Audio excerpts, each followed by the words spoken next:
Olá, eu sou Felipe Recondo, diretor de conteúdo do Jota, e esta é mais uma entrevista na nossa série A Disputa pela Constituição, os desafios de ensinar direito constitucional no Brasil polarizado de hoje.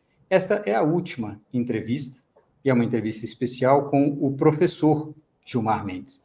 E eu enfatizo isso, o professor Gilmar Mendes, porque nosso esforço aqui nessa conversa vai ser de ouvir o ministro Gilmar Mendes, mas aquele que está dentro da sala de aula, ensinando o direito constitucional, pensando o direito constitucional e formando uma geração, já algumas gerações de alunos, né, ministro Gilmar? E aqui tem um deles, inclusive, André Rufino, professor, procurador, que ajudou a pensar essa série comigo. Eu convidei o André para fazer essa entrevista que fecha a série aqui comigo. Professor Gilmar Mendes, eu queria fazer essa pergunta objetiva e primeira. Nas circunstâncias que nós temos hoje no Brasil, de disputa em torno da Constituição, de polarização sobre a interpretação da Constituição, não é uma polarização necessariamente política, ideológica, etc., mas numa disputa de Constituição, que desafios que o senhor vê hoje dentro de sala de aula para se ensinar direito constitucional para essa geração que está vivendo e convivendo com essa disputa que hoje permeia toda a nossa sociedade? Obrigado pela oportunidade, Felipe e André. Eu acho que, em primeiro momento, a gente deve recordar o contexto da promulgação da Constituição de 88, que marca a ruptura com aquilo que se chamava o entulho autoritário da Constituição de 67 e 69, com os atos institucionais. E, obviamente, que o grande desafio que se colocava era como interpretar essa Constituição, que métodos nós deveríamos adotar nesse sentido. E houve disputas que hoje estão totalmente apagadas, por exemplo, sobre a grande revolução que foi adotar no texto constitucional o controle da omissão inconstitucional, a ação direta por omissão e o mandado de injunção. A maior disputa exatamente em relação ao mandado de injunção, que havia, portanto, campos ideológicos diferentes na área do direito. Um outro ponto que eu acho que é importante ressaltar é a formação do Supremo Tribunal Federal à época. A Constituição de 88 surpreende o Supremo Tribunal Federal com uma formação que vinha ainda do regime militar. Depois é que começam a vir as outras indicações. Ainda temos indicações do governo Sarney e assim sucessivamente. E, claro, essas disputas todas vão ter momentos interessantes. Por exemplo, para ficarmos em fatos também remotos, o debate sobre o plebiscito ou referendo na questão dos 5 anos na revisão constitucional. Parlamentarismo ou presidencialismo, república ou monarquia. Também aqui houve divisão entre os constitucionalistas e, claro, essa divisão se projetava em sala de aula. Considerando que foi vencido o parlamentarismo e a monarquia, o professor Bonavides, por exemplo, considerava que não era possível haver revisão constitucional. Naquele momento havia um sentimento de sacralização daquilo que foi colocado no texto constitucional. Se a gente olhar hoje, a revisão constitucional, da qual eu participei na condição de assessor do relator geral, que era o ministro Nelson Jobim, ela serviu de brainstorm para a caminhada que se faz no governo seguinte, já no governo de Fernando Henrique Cardoso, a privatização e todas essas questões que se fizeram. Então, nós tivemos vários rachas em torno desse tema. Depois veio todo o debate sobre as privatizações, várias impugnações. Recentemente, até, tivemos as disputas corporativas, que eram muito radicalizadas, por exemplo, o tal regime único que foi estabelecido na Constituição de 88 e que a oposição trouxe ao Supremo Tribunal Federal, que lhe deu uma liminar para dizer que, tecnicamente, o texto constitucional não tinha sido modificado de maneira legítima, lícita, e, recentemente, como essa liminar ficou em vigor por muito tempo, o Supremo mudou de posição, entendendo que, de fato, o que se fizera naquele processo de reforma era constitucional. Portanto, havia muitas dessas disputas que refletiam também em sala de aula. Eu acho que muitos sacralizaram o texto constitucional, que, obviamente, era um texto muito detalhado e que, por isso, já contava com a possibilidade de modificação.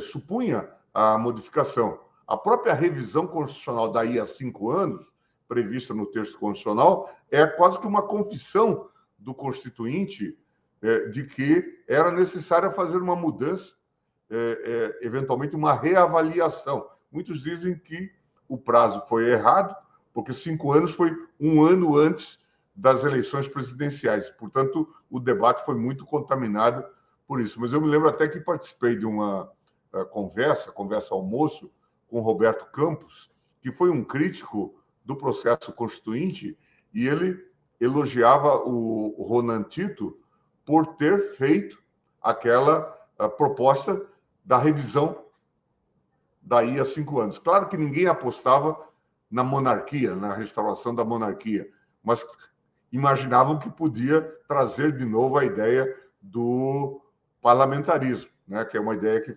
sempre transita entre nós. Um outro fato que eu me lembro, e que revela essa disputa entre os constitucionalistas que era levado para a sala de aula, foi o refazimento da tese do professor Canutilho sobre a Constituição dirigente. O professor Canutilho pega um trabalho do Peter Lech, um importante constitucionalista alemão, que estava muito focado nos direitos fundamentais, cujo catálogo de direitos fundamentais na Alemanha, 19 artigos apenas, e não esse desdobramento que nós temos. E o professor Peter Lech focava muito nos direitos fundamentais, especialmente na dignidade da pessoa humana, e, nesse sentido, ele fala de uma Dirigieren de Verfassung, uma Constituição dirigente.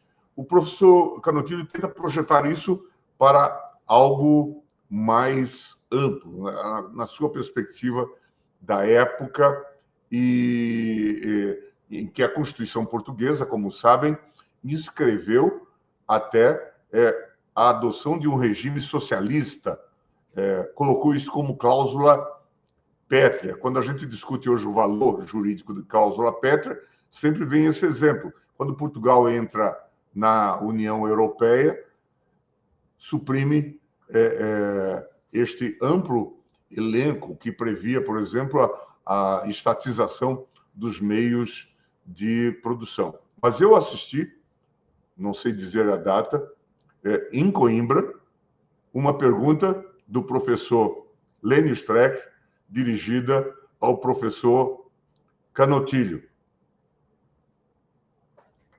E a pergunta literalmente foi essa: professor Canutilho, qual é o futuro da Constituição dirigente. Portanto, um grupo significativo de importantes constitucionalistas brasileiros apostavam muito nesse ideário da Constituição dirigente. E o professor Canutilho, naquele bom acento português, diz: a Constituição dirigente morreu. E, ao dizer isso, ele provocou uma hecatombe no Brasil. As pessoas depois tentaram fazê-lo desdizer aquilo, mas, obviamente, que ele tinha migrado radicalmente de posição e entrado agora numa versão Canutilho liberal, Portugal na comunidade europeia, e a Constituição econômica é também uma Constituição liberal. Em suma, causou uma imensa desilusão para um grupo significativo de juristas. Alguns já disseram, também nesse contexto do debate ideológico, que um problema dessa Constituição é que ela foi de 88. Se for a de 89, por exemplo, já com a queda do Muro de Berlim, outros ventos teriam soprado. Soprado, é. A justiça se faça que aos legisladores constituintes é que nós soubemos ir fazendo as adaptações ao longo do tempo, sem mudar o cluster, o core do texto constitucional, no que diz respeito, por exemplo, à sistemática dos direitos fundamentais. Até eu acho que incrementamos a proteção dos direitos fundamentais com instrumentos como a DPF, que ganharam regulamentação. O mandado de injunção foi enriquecido, sai daquela visão do mandado de injunção 107, que era uma posição muito típica do Supremo e do Moreira Alves, naquele momento. Tipo, eu vou apelar ao Congresso para ele legislar, mas não vou invadir a sua esfera. E depois se viu que havia necessidade de o tribunal responder e, muitas vezes, vamos colocar entre aspas, legislar, né? E o próprio Congresso, eu sempre dou um exemplo, quando falam muito do ativismo do Supremo Tribunal Federal, eu digo, curioso ativismo. Por exemplo, a lei de greve do serviço público, que hoje está em vigor no Brasil, é uma lei estabelecida pelo Supremo Tribunal Federal, porque até hoje o Congresso não votou qualquer lei de greve no serviço público. A ordem para não pagar dias parados no serviço público vem dessa construção que o Supremo fez, mandando aplicar a lei de greve do serviço privado ao serviço público. Portanto, veja a importância desse debate. Eu estou descrevendo tudo isso para mostrar que os próprios professores mudaram de posição ao longo do tempo. Tiveram que ir adaptando o seu pensamento e suas aulas, né, ministro? E isto, com certeza, aqueles que tinham posições fortemente socializantes foram vendo que se impunha uma nova visão, né? E que era necessário, se não por motivos de racionalização, talvez por um tipo de pensamento de necessidade. Um modelo, por exemplo, estatizante, não dera certo. Nós não tínhamos recursos para resolver, por exemplo, questões como telecomunicação. Se hoje se fala nessa riqueza da internet e dos celulares, tem a ver com o processo de privatização, investimento estrangeiro. Em suma, muitos passos foram dados nesse sentido. E acho que os alunos também foram passando por um processo de atualização. É claro que esse flerte ideológico sempre havia, e vinha perguntas a propósito, sobretudo, do papel do Supremo Tribunal Federal, por que ele fez isto, ou por que ele não fez. Muitas mudanças vieram na legislação. Eu mesmo trabalhei no anteprojeto da Lei 9868, que baliza a ADIM, a ADC, a DO, ou depois a ADPF 9882, que vai dar robustez ao modelo de controle de constitucionalidade. E isso também vai transformar o Supremo. De alguma forma, vai lhe dar um instrumentário muito rico, né, para ser, inclusive, um novo Supremo. Se a gente for olhar em relação àquele que nós víamos na transição 88-89. Algumas questões, à época, não foram discutidas e, por isso, também não se encerraram. Por exemplo, essa questão da anistia recíproca, que, de novo, está vivendo um revival aí, com a questão dos militares, e que é um tema muito sensível, inclusive ajudado agora por esse filme, Ainda Estou Aqui. Muita gente está discutindo essa questão. À época, isso constou da emenda constitucional, se não me engano, 26, que fazia a convocatória da Constituinte. De 85. De 85, ministro. De 85, né? Desculpa lhe interromper, professor, mas acho que seria interessante, nós escutamos aí o senhor falar da década de 70, quando o senhor ainda era aluno, né? E acho que foi nesse momento, inclusive a gente sabe que a Universidade de Brasília, onde o senhor estudava, sofreu com as intervenções militares, né? O senhor tem vivência disso como aluno da universidade, e nós ficamos interessados em saber a sua vivência como aluno, como foi esse despertar para o direito constitucional numa época em que o Brasil era governado em regime autoritário, como o senhor destacou. Então, acho que seria importante nós escutarmos como foi sua experiência como aluno de direito constitucional naquele momento, em meio a uma ditadura, e como isso repercute hoje no ensino do direito constitucional, na sua sala de aula, em um contexto em que nós vivemos hoje também uma espécie de crise democrática, né? E que se fala também, ou pelo menos se falou, em intervenções militares, né? Acho que seria interessante escutar a sua experiência como aluno naquele momento. Eu queria pontuar, eu vou voltar a este ponto.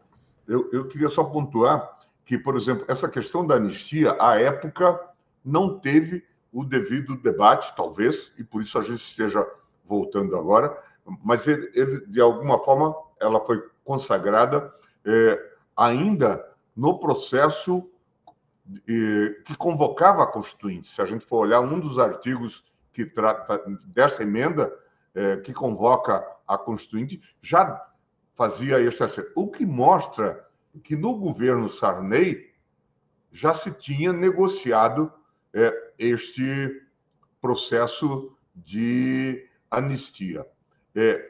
Um ponto também relevante e que até então não tinha sido discutido, e cada qual se viu no espelho de maneira diferente, é o tal artigo 142, que nós sabemos que da sua história e tal, houve crise na sua aprovação, mas de alguma forma civis leram de uma forma, militares talvez de outra, e se construiu a lei orgânica das Forças Armadas, sem muito debate em torno desse assunto, e até então não tínhamos tido crise, até que vem o governo Bolsonaro, mas antes já havia aí, a partir do professor Ives e tal, uma discussão sobre o papel dos militares como garantes da Constituição, ou poder moderador, e coisas do tipo. Eu trabalhei no governo Fernando Henrique e nós fizemos a lei, a emenda constitucional, que resulta na criação do Ministério da Defesa, que é uma iniciativa importante, porque é submeter os militares ao poder civil. Ao poder civil. Inclusive, coloca-se o ministro da Defesa como um civil. Como Foi um alterado civil. no governo Bolsonaro também. Esquecemos de escrever que tinha que ser um civil, né? Porque era meio que óbvio, né? E na prática isso se consolidou, né? Na prática se consolidou. Mas não no governo Bolsonaro. Não, antes, no governo Temer, quando ele faz a substituição do Raul Jungmann, ele já chama um militar. Um militar, verdade. O Luna para ser Exatamente. o ministro da Defesa. Portanto, era esse. Além do que, talvez a estrutura não tenha avançado no que diz respeito à maior integração das Forças Armadas. Subsistiram como ainda fossem autônomos o Exército, a Marinha e a Aeronáutica. Agora, voltando à sua posição. Mas só fazer um registro, talvez esses pontos pudessem ter sido mais discutidos até do ponto de vista do Supremo Tribunal Federal, já trazer aqui impugnações, questionamentos, para que essa interpretação tivesse se consolidado. Eu chego à universidade, André, em 75, portanto, governo Geisel, e em 74 tinha havido aquela eleição em que se considerou que o governo foi derrotado na eleição parlamentar, porque o MDB tem uma bancada grande na Câmara, embora, obviamente, minoritária ainda, mas no Senado o MDB ganha 16 das 22 vagas em disputas. Era só um terço do Senado que estava em jogo. E vem gente de grande representatividade. Nomes que já estavam, como Montoro, mas também Paulo Brossard, o Marcos Freire, gente de grande envergadura, como também o governo tinha nomes da maior representatividade, como Petrônio Portela, o Jabas Passarinho. Portanto, de fato, era uma casa da elite política.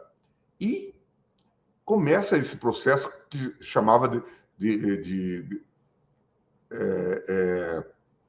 abertura lenta e gradual, e com todos os problemas que se colocavam à época.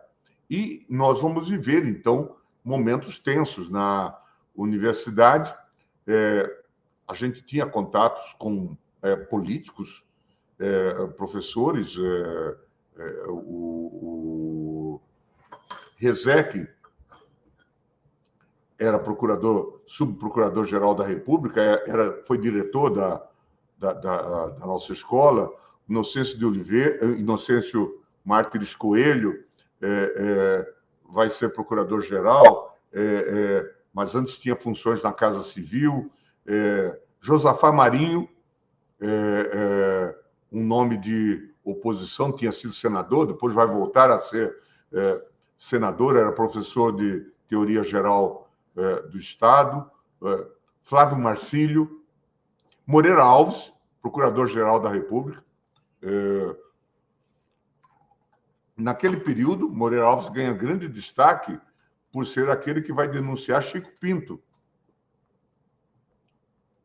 que tinha feito um discurso chamando Pinochet de assassino. E aquilo talvez tenha sido até a catapulta para colocá-lo no Supremo Tribunal Federal, ter obtido a condenação do Chico Pinto no no tribunal. Portanto, nós tínhamos contatos com toda essa realidade. Em 77, uma grave crise, a universidade é invadida. Me lembro da Rosalind Carter, em Brasília, debaterando contra esses abusos. Teve essa visita naquele período. E foi um momento muito, muito grave. A universidade foi tomada pelos militares e havia o capitão de mar e guerra Azevedo como reitor da universidade, né? Então, foi um momento muito difícil. Eu me vali muito, já até contei isso em outros momentos, aí começou a minha convivência com Paulo Brossat.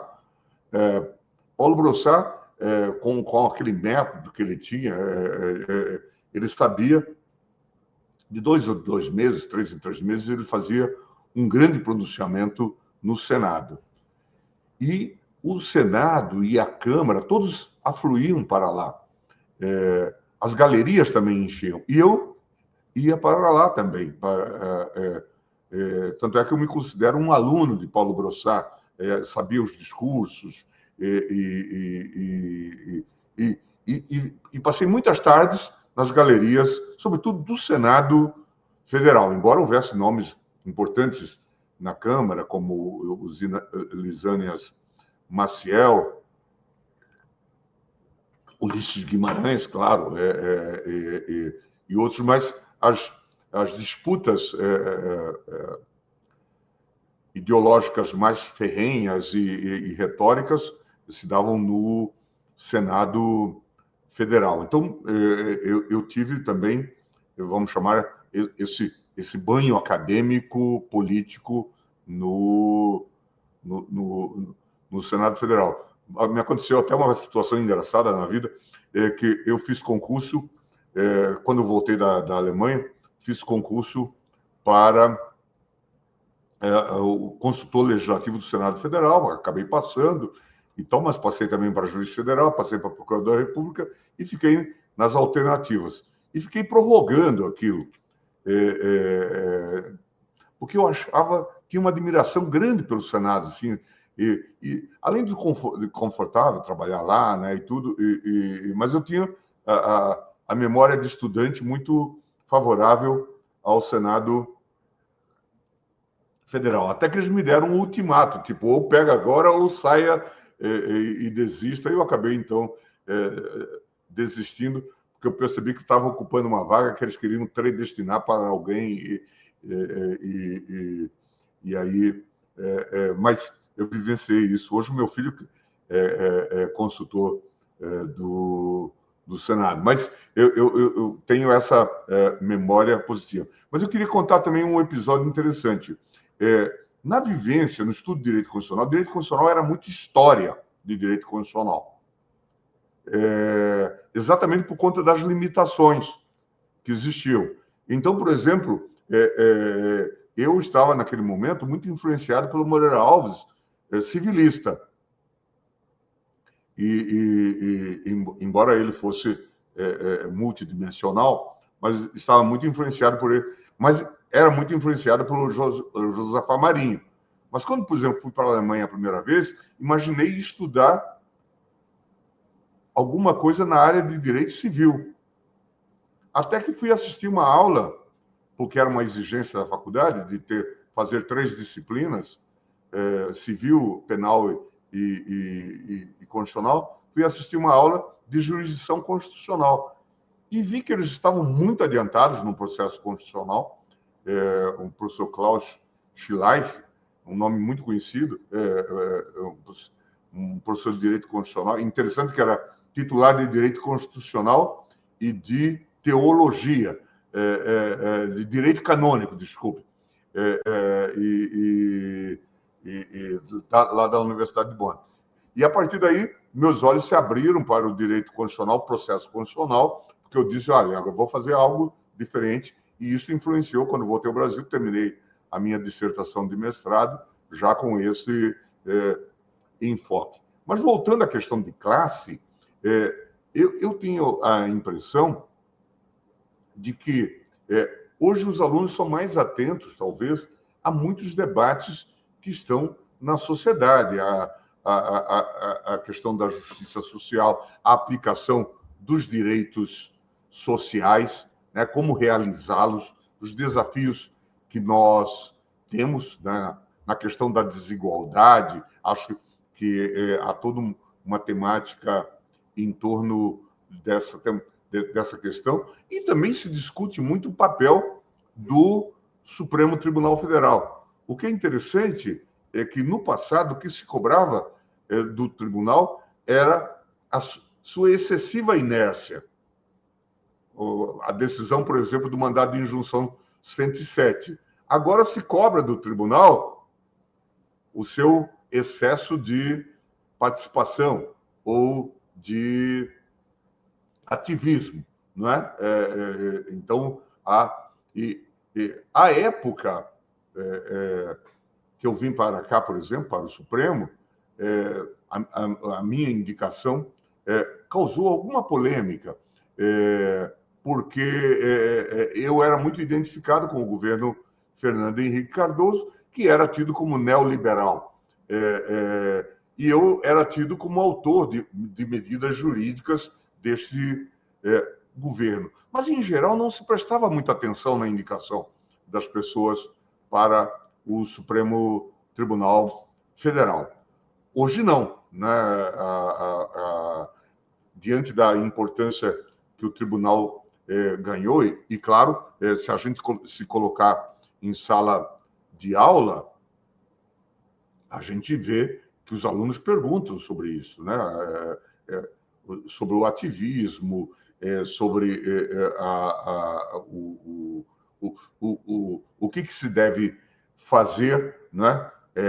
Por que o tribunal tem este ou aquele papel, e aí, obviamente, listam decisões que foram erradas ou que poderiam ter sido diferentes. Em suma, a gente vê uma participação ativa em relação a isso. Agora, a minha visão, posso estar errado, é que talvez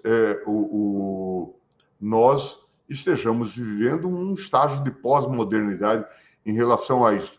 Não há tanta ilusão em relação às utopias como nós tínhamos no passado. Eu vou fazer uma interpretação socializante da Constituição. Talvez haja um ou outro personagem que tenha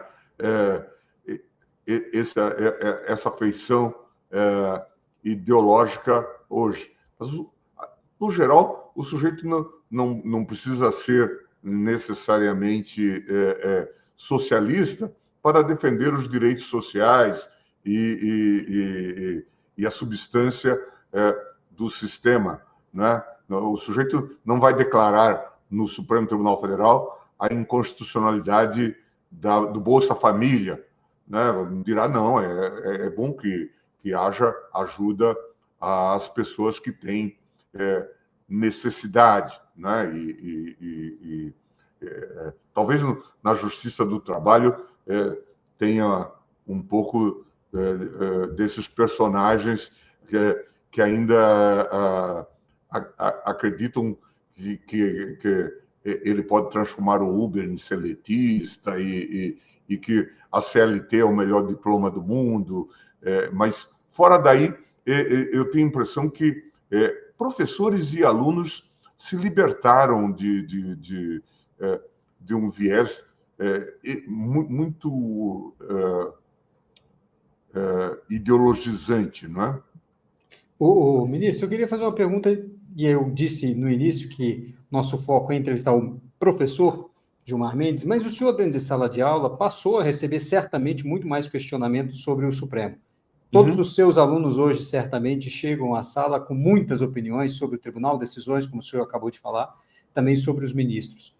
Como é que isso tem chegado para o senhor e como é que o senhor lida com esses questionamentos agora como professor? Certamente há 20 anos atrás, quando... 20 não, mais, o senhor começou a dar aula, o senhor lidava com menos perguntas sobre isso e um pouco de desconhecimento. E agora, como é que é isso? Como é que o senhor lida dentro de sala de aula com esse tipo de questionamento? Sabe que eu me lembro que uma vez eu fui a convite de um colega meu, que foi meu colega na Universidade de Brasília, eu fui à Universidade Federal de Santa Catarina.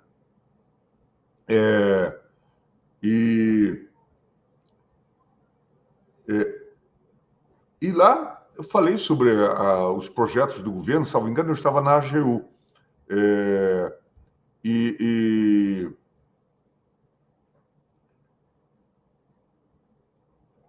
E a discussão, assim, como não vivi, talvez, ao longo dos anos, mas nenhuma situação dessa. A discussão se tornou áspera porque um professor lá se levantou e começou a gritar, se declarava socialista e tudo mais, contra as privatizações e coisas do tipo. E eu era o representante daquele governo neoliberal que fazia as privatizações e tal. Essa gente estava em sala de aula também, né? E incentivando alunos com essa perspectiva. Então, foi uma cena, hoje, a gente pode dizer assim, meio engraçada, sabe assim,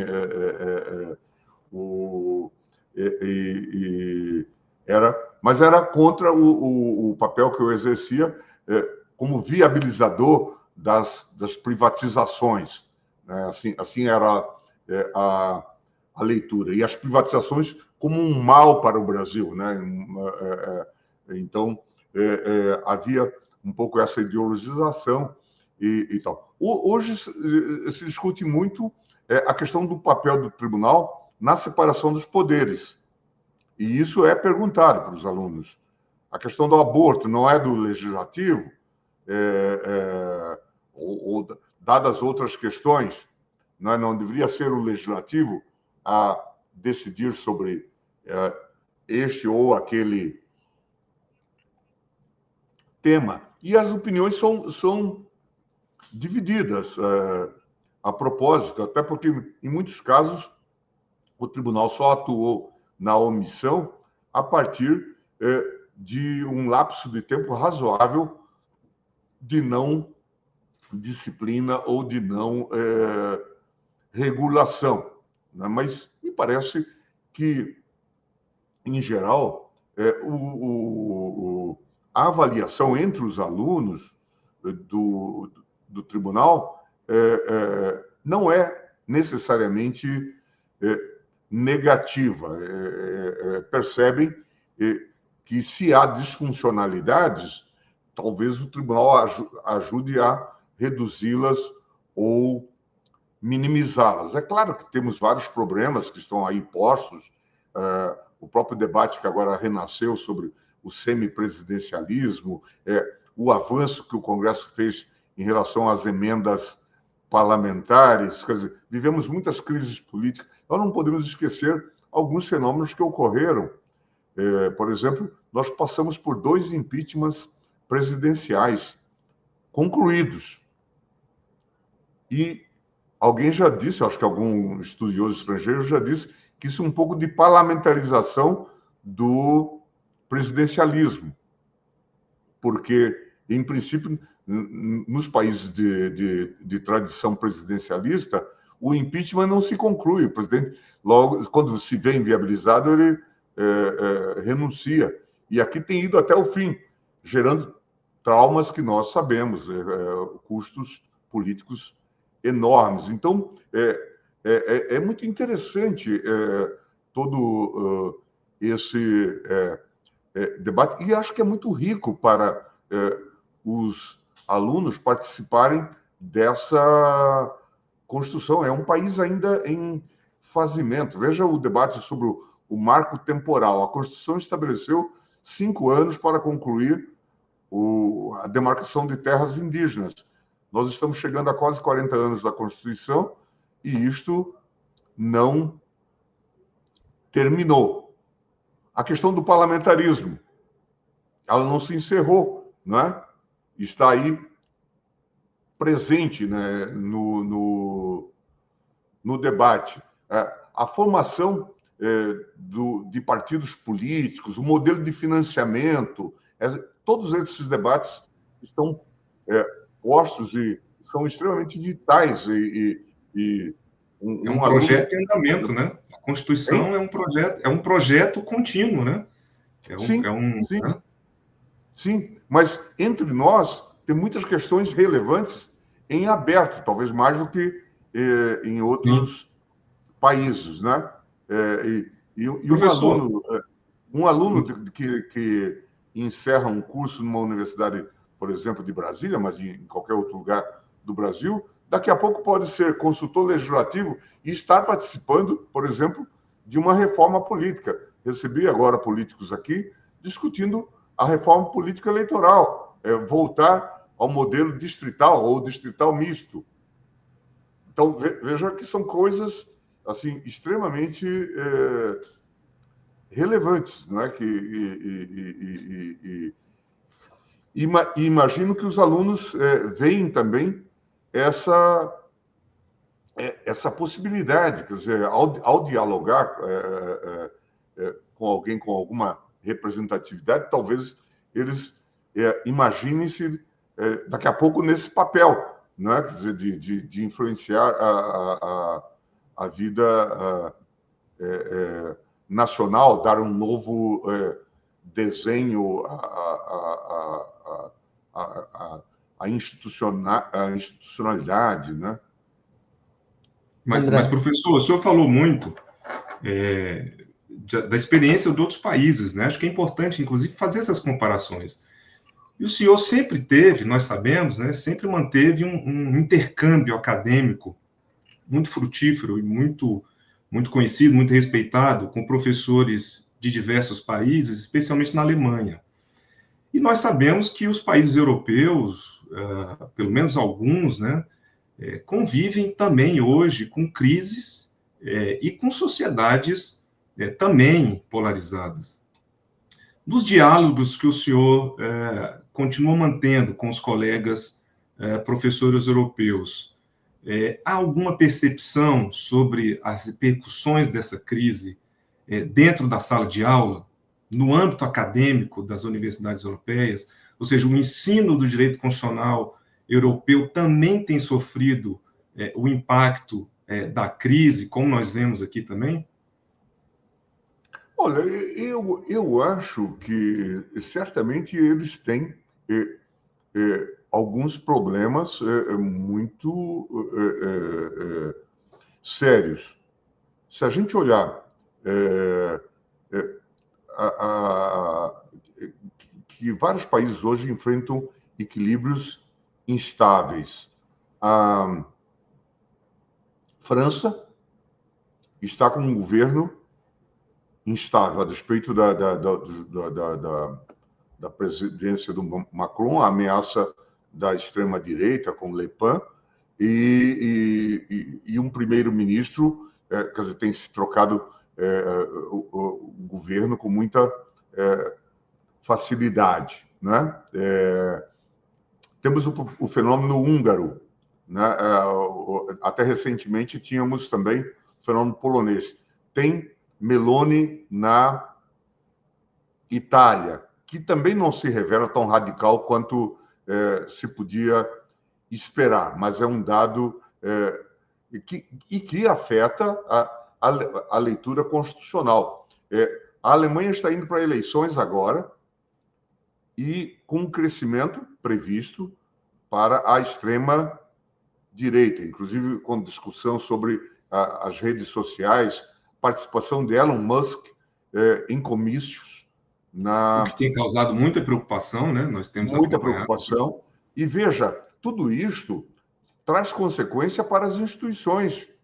Se nós olharmos o modelo alemão, por exemplo, que a gente tem estudado razoavelmente, havia um certo equilíbrio entre 3 partidos, depois 4, que tinha consenso para indicar juízes da Corte Constitucional.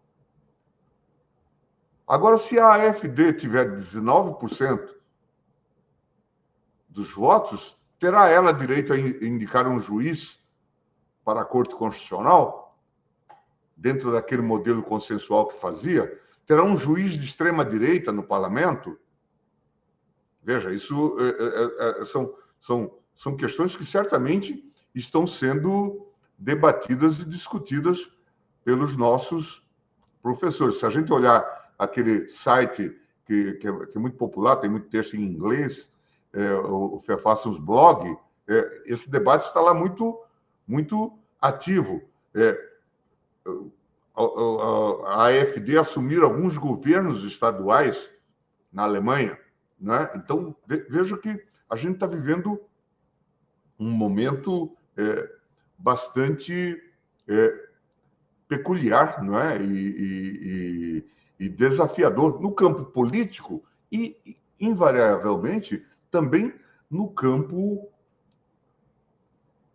constitucional. Como tratar a imigração?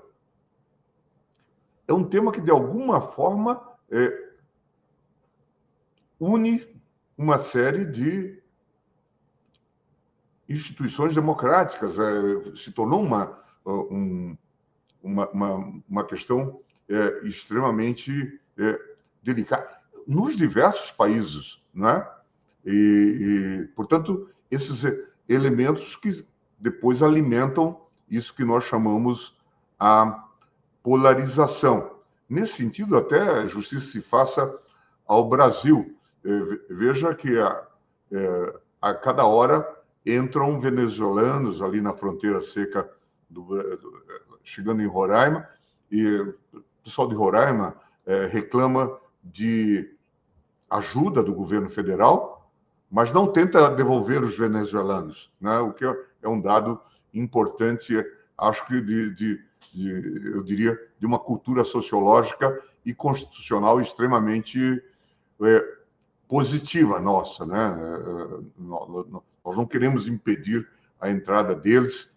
Felizmente, temos crescimento econômico razoável que permita absorvê-los, inclusive, nas nossas empresas.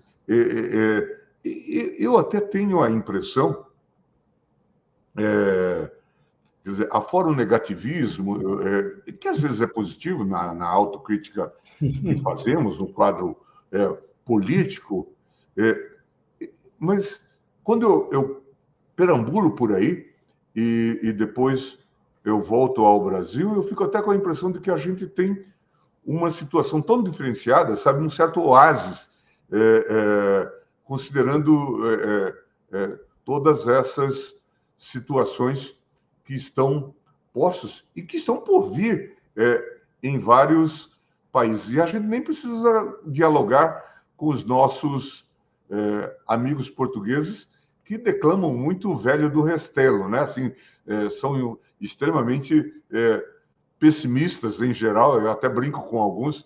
Eu falei, nossa, nunca sei entendê-los, porque pessoas que descobriram o mundo, né, que abriram o mundo para a civilização, às vezes isso era sinal de expectativa, né, de positivo, às vezes caem num certo negativismo, né, e num acendrado pessimismo. Então, eu vejo o Brasil com uma capacidade enorme de reinvenção, e acho que eu gostei muito de ter voltado para cá. Na época, tive uma oportunidade de ficar, eventualmente, numa universidade alemã, mas gostei muito de ter voltado para cá e de ter podido participar da vida política e institucional do Brasil. E se eu for dar um conselho a um jovem, eu sempre direi a ele: faça o que quiser, vá para o exterior, dialogue, aprenda e volte para o Brasil. É o país que oferece uma série de oportunidades que talvez não se tenha em outro, que você se sinta participando de projetos, De mudanças, né? de mudanças, de construções que são extremamente relevantes e que afetam a vida das pessoas. Eu assim, sou um tanto, posso ser talvez um pouco naif, mas eu, assim, considerando esse olhar comparativo e paradigmático, eu sou muito animado com essa nossa capacidade de solucionar problemas que parecem insolúveis.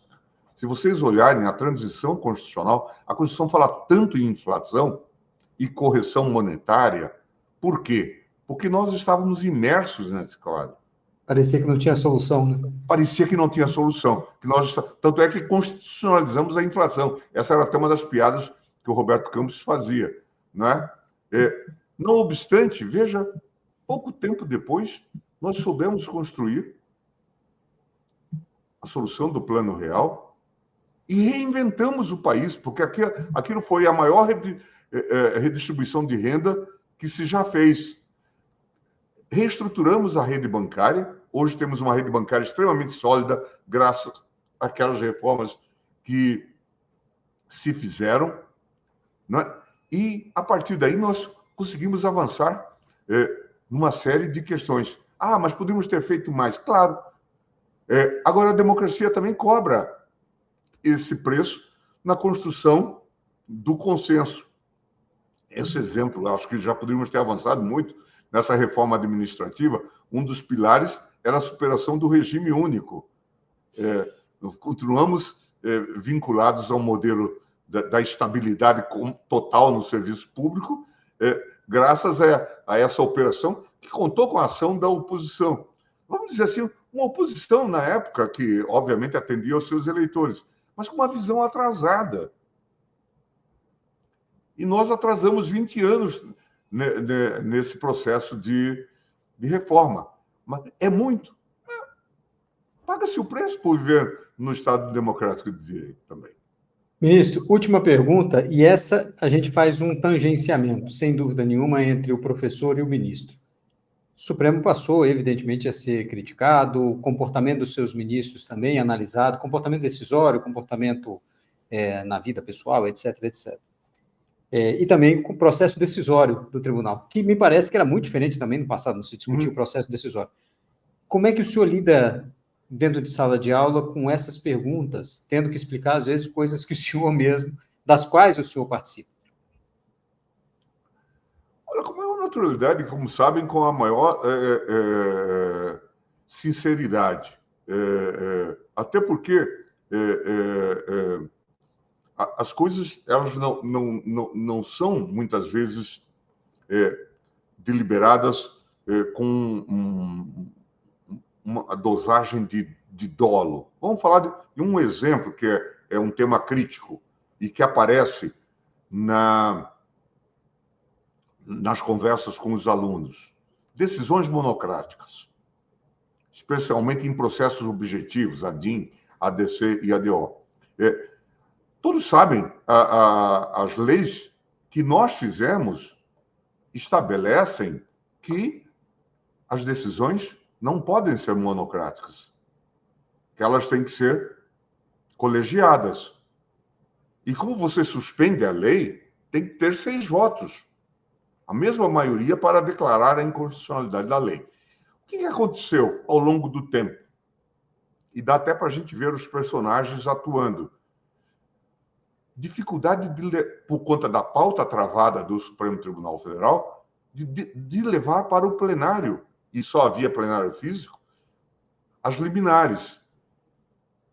Aí juízes como Marco Aurélio, por exemplo, começaram a pedir pauta, não conseguia julgar, no final do ano davam liminares. Portanto, aí surge o modelo das decisões monocráticas em processos de ADIM, ADC, ADO, eventualmente.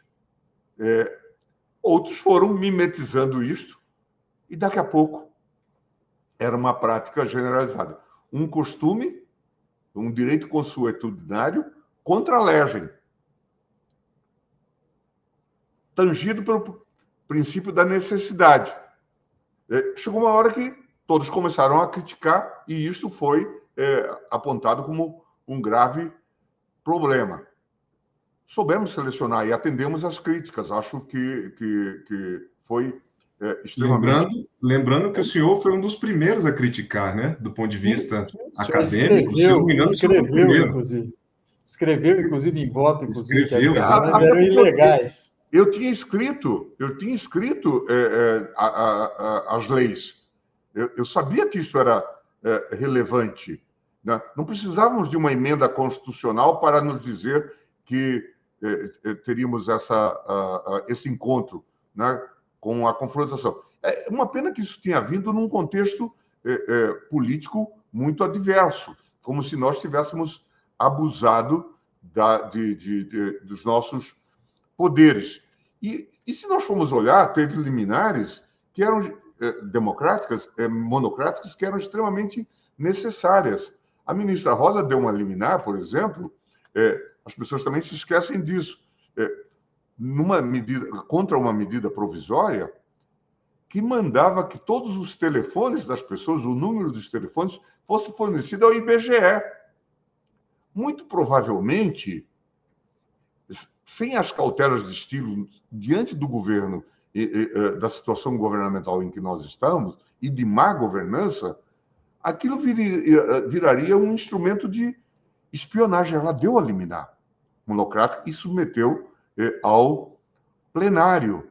Ou a liminar do ministro Lewandowski, mandando que o governo instalasse o processo de imunização, de vacinação. Quer dizer, o debate muitas vezes fica um tanto quanto ofuscado, opaco, obnubilado, quando a gente pode explicar uma série de coisas dentro do contexto em que nós estávamos inseridos e envolvidos. E se eu puder fazer um balanço, assim, é claro que temos decisões eventualmente impróprias ou que se vão revelando historicamente erradas. Eu apontei, por exemplo, o problema do financiamento de campanha, ou houve aquela decisão sobre a questão das fusões partidárias, da necessidade da cláusula de desempenho. Da cláusula de desempenho. E atrasamos o processo de reforma política que já se encetava ali. Depois voltamos a atuar via TSE e Supremo para encorajar o processo de reforma e superar essa fragmentação político-partidária. Acho que temos avançado em relação a isso. E o processo também é dinâmico. Vejam vocês como as coisas são curiosas. O Supremo decide proibir a doação de campanha por empresas privadas e, como era de se prever, o financiamento se tornou um financiamento público. Hoje nós estamos... Antes se gastava 300 milhões com isso. Hoje se gastam 5 bilhões. Então vejam vocês que isso acaba tendo consequência. E como os partidos não têm a estrutura democrática estruturada, os chefes dos partidos, hoje, operam quantias enormes. Talvez presidente do PL ou do União Brasil está administrando um fundo de R$1 bilhão e decide pela distribuição. Vejam vocês que são problemas que acabam gerando quer dizer, são decisões que acabam gerando outros problemas. Tanto é que no Congresso hoje há um movimento para restaurar o financiamento privado. Alguns até dizem, talvez sem exagero, que o crime organizado entrou nesta questão.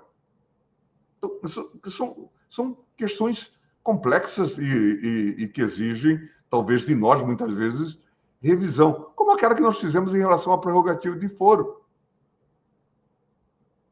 Ainda está em fiere, mas Sim. se viu que tínhamos dado um mau passo. E aí, dentro de sala, né, ministro, a vida como ela é, né? É isso. O tribunal funciona um pouco como um órgão também de perfil legislativo, porque as suas decisões têm eficácia geral. E tem uma frase do Vitor Nunes Leal, num texto sobre técnica legislativa, que ele diz: quem lida com leis, a gente pode adaptar hoje para dizer quem lida com decisões judiciais, é como se acondicionasse explosivos. O resultado pode ser nem tão espetacular e pode nem atingir o autor, mas pode ser igualmente desastroso. E pode ocorrer isso. Daí a importância de discutirmos, e daí a importância dessas críticas, das críticas em sala de aula, das críticas nas obras. O André sabe quanto eu insistia nisso nas salas de aula, a importância da crítica a acórdãos. Sim, Quando o Hebel exatamente. escreve A Sociedade Aberta dos Intérpretes da Constituição, um dos valores que ele realça é o trabalho do crítico às decisões judiciais, que normalmente é o professor, o advogado, o profissional que diz: não vá por aí. Isto terá consequências. E certamente ele pode contribuir para mudanças na jurisprudência futura. Hebel tem uma passagem que é muito interessante num texto sobre tempo e Constituição, Zeit und Verfassung, em que ele diz: todos nós partimos de uma pré-compreensão. Temos um entendimento sobre aquilo que deve ser aceito e estabelecido. Depois, nós chegamos a uma pós-compreensão, o resultado do nosso processo de interpretação, que pode confirmar a pré-compreensão ou não, diante, inclusive, dos debates, das discussões. E estabelecida a pós-compreensão, ele diz, de novo, nós voltamos. A pós-compreensão é a pré-compreensão do futuro. Nós continuamos andando, portanto, nesse processo. Por isso que é interessante a gente estar discutindo, sobretudo com os mais jovens, e com eles aprendendo. Ministro, muito obrigado pelo tempo. Professor Gilmar Mendes, muito obrigado também por essa entrevista. E a gente encerra a nossa série aqui. Ministro, obrigado e até uma próxima. Prazer, não.